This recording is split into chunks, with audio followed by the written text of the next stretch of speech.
Serial Fikih dari Rumaiso. Salat harus suci dari najis. Orang yang menjalankan salat harus suci dari najis seperti darah dan kencing. Suci dari najis pada badan, pakaian, dan tempat salat adalah syarat sahnya salat. Hal ini berdasarkan pendapat jumhur ulama, termasuk di dalamnya ulama Syafi'iyah.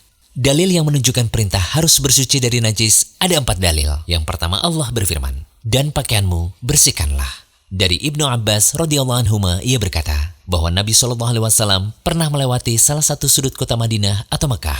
Lalu beliau mendengar suara 2 orang yang sedang diadab kubur. Beliau bersabda, "Mereka berdua disiksa." Mereka menganggap bahwa itu bukan perkara besar.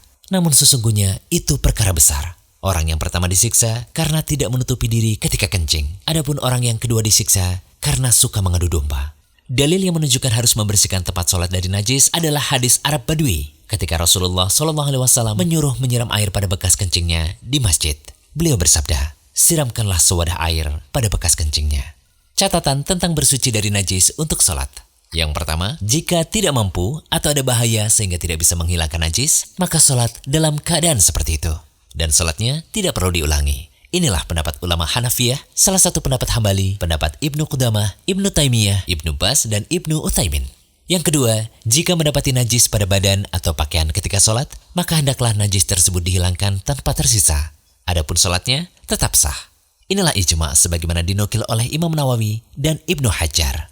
Yang ketiga, jika seseorang sholat terkena najis dalam keadaan lupa, tidak tahu, maka sholatnya sah dan tidak perlu diulang.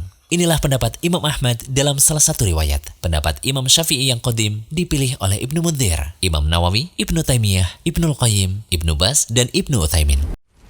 Jangan lupa kunjungi rumaiso.com. Update setiap hari, insya Allah.